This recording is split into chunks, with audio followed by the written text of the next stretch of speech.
नमस्कार विद्यार्थी मित्र हो तुमचं स्वागत आहे पुन्हा एकदा माझ्या आजच्या या सेशन मध्ये ज्याचं नाव आहे नाणी नोटा पार्ट 2. तर आपण पार्ट 1 मध्ये काही प्रश्न घेतले होते नाणी आणि नोटांवरचे. चला जास्त वेळ न घालवता आपण सुरुवात करूया. प्रश्न बघा. प्रश्न आहे श्यामकडे 5 रुपयाच्या 10 नोटा 100 रुपयाच्या 10 नोटा आणि 500 रुपयाच्या 5 नोटा आहेत. तर श्यामकडे एकूण रुपये किती आहेत? बघा आपण काय करतोय, एकूण रक्कम काढायची असेल तर काय करतो आपण, जे रुपये सांगितले आहेत आणि ज्या नोटा सांगितल्या आहेत त्यांचा गुणाकार करतो. 5 रुपयाच्या किती नोटा सांगितले तो 5 रुपयाच्या 10 नोटा. त्यानंतर 100 रुपयाच्या किती नोटा सांगितलेत 100 रुपयाच्या 10 नोटा आणि 500 रुपयाच्या किती नोटा सांगितलेत तर 500 रुपयाच्या 5 नोटा. आणि यांचा आपल्याला करायचा आहे गुणाकार आणि यातूनच मिळणार आहे आपली एकूण रक्कम. ठीक आहे. 10 गुणिले 5 50. दशक एकक शतक स्थान जे काही असेल ते व्यवस्थित लिहायचं आहे. 100 गुणिले 1 1000. बघा इथं एक शून्य इथं एक मग शून्य मग हा शून्य मग हा शून्य. एकक दशक शतक हजारचं स्थान व्यवस्थित लिहितोय आपण.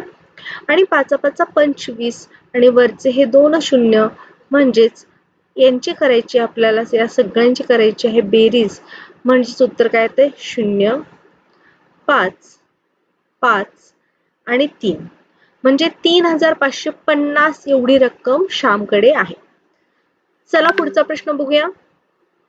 राहुलकडे 2 रुपये 5 रुपये 10 रुपयाच्या समान नोटा आहेत.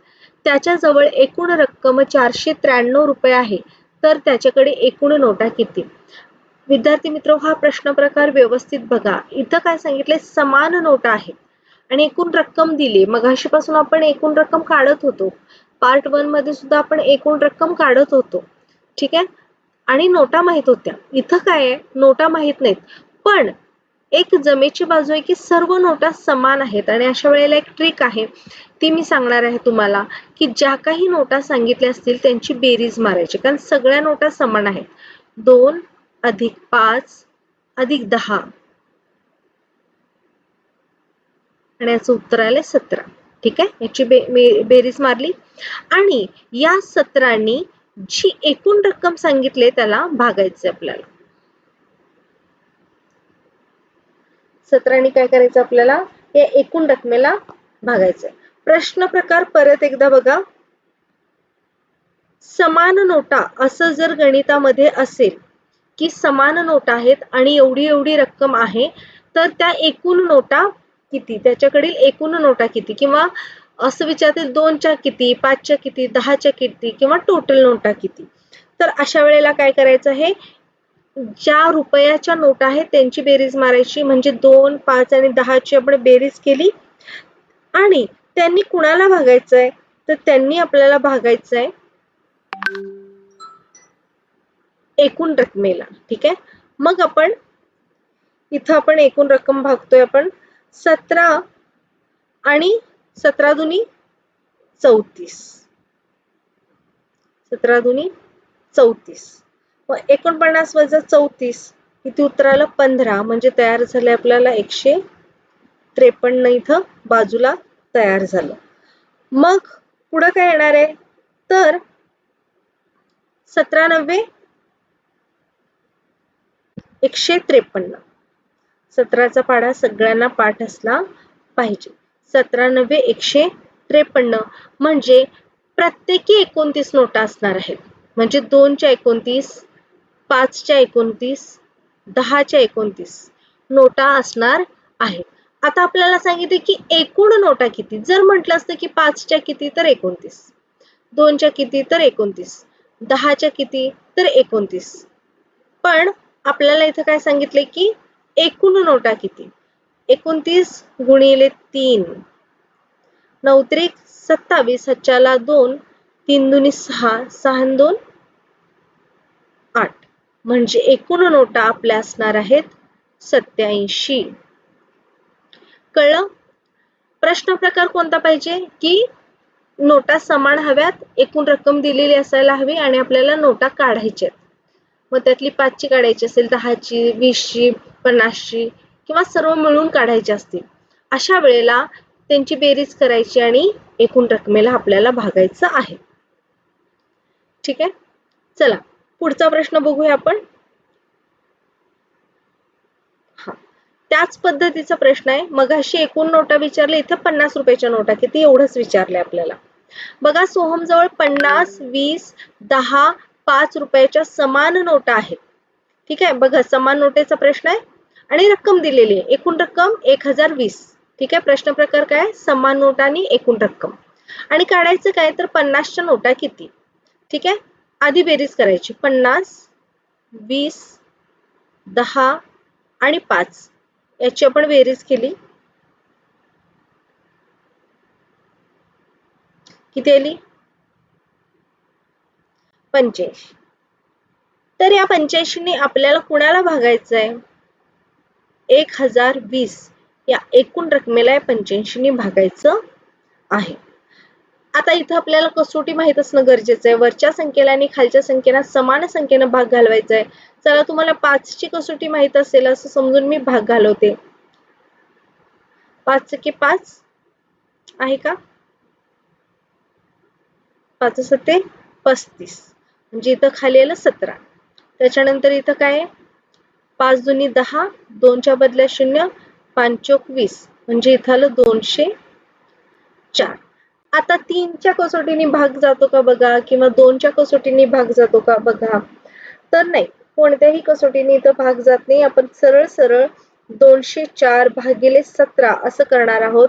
आणि 204 भागिले 17 केल्यानंतर आपलं उत्तर येते 12.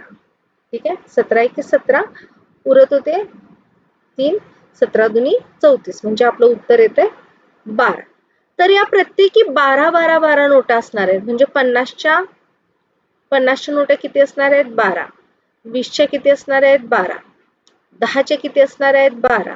आणि 5च्या किती असणार आहेत, 12. एकूण नोटा जर म्हटलं असतं तर किती, 12 × 12, 12 × 24, 12 × 36, 12 चोक 48. एकूण नोटा 48 असत्या. पण आपल्याला काय विचारलंय, फक्त 50च्या नोटा किती.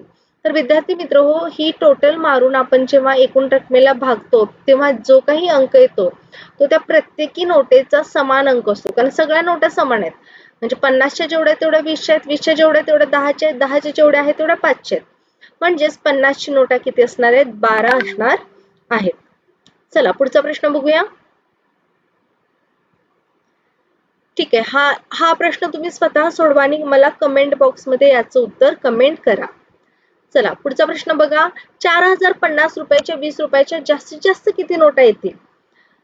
आता मी मगाशी सांगितले किंवा पार्ट 1 मध्ये सुद्धा सांगितले की मोठी रक्कम आहे त्याचं लहान रकमेमध्ये सुट्टे पैसे करायचे आहेत थोडक्यात. म्हणजे 5 रुपयाच्या नोटा, 10 रुपयाच्या नोटा, 20 रुपयाच्या, 50 रुपयाच्या असं काही करायचं आहे. तेव्हा त्या मूळ रकमेला जे सुट्टे करायचे त्याने आपण भागायचं.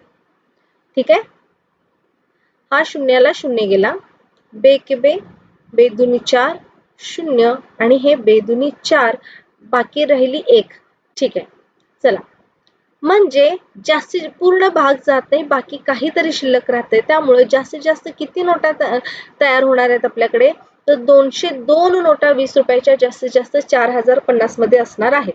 20 ही समसंख्या आहे आणि म्हणजे 20 50चे जर आपण शेवटच्या 50चे जर 20 मध्ये विभागायला गेलो तर शेवटची 10ची नोट ही शिल्लक राहते. हे यावरून तुम्हाला लक्षात आलं असेल. ठीक आहे, चला पुढचा प्रश्न बघूया. 5555 साईडला लिहिते. 5555 रुपयात 10 रुपयाच्या जास्तीत जास्त किती नोटा येतील. सरळ सरळ ज्यांनी जास्तीत जास्त नोटा म्हटल्या त्यांनी भागायचं. 10 × 10, 10 × 50, पुन्हा उरले 5, पुन्हा 10 × 50, पुन्हा उरले 5, पुन्हा 10 × 50 आणि बाकी राहिली 5. ठीक आहे, बाकीचा काही संबंध नाही. जास्तीत जास्त किती नोटा मिळतील 10 रुपयाच्या, तर 555 नोटा आपल्याला 10 रुपयाच्या मिळणार आहेत. पुढचा प्रश्न बघा. विजयने 2 रुपये प्रमाणे 5 खोडरबर, 5 रुपये प्रमाणे 7 पेन्सिली खरेदी केल्या व दुकानदाराला 100 रुपयाची नोट दिली तर दुकानदार त्याला किती रुपये परत करेल. खूप सोपा प्रश्न आहे.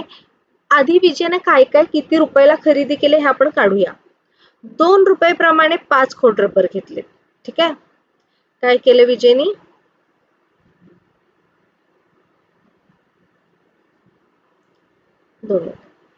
₹2 प्रमाणे 5 खोडरबर म्हणजे 5 दुनी 10 रुपयाचे टोटल खोडरबर त्यांनी घेतलेले आहे. त्यानंतर ₹5 प्रमाणे किती पेन्सिली घेतल्यात? 7 पेन्सिली घेतल्या. 7 पाचा 35 म्हणजे 35 रुपयाच्या त्याच्या आहेत पेन्सिली. हे आहे खोडरबर, हे आहेत पेन्सिली. ठीक आहे. व दुकानदाराला 100ची नोट दिली. चला, याने एवढी खरेदी केली. याची किती रुपये होतात हे आपण बघूया. 5, 3 आणि 1 4 म्हणजे 45 रुपयाची खरेदी त्यानं केलेली आहे. 45 रुपयाची त्याची खरेदी आहे. पण देताना त्यानं काय केलं? दुकानदाराला 100ची नोट दिली. आता दुकानदार त्याला किती रुपये देणार परत? काय करायचंय? खूप सोपं आहे. 100 वजा 45.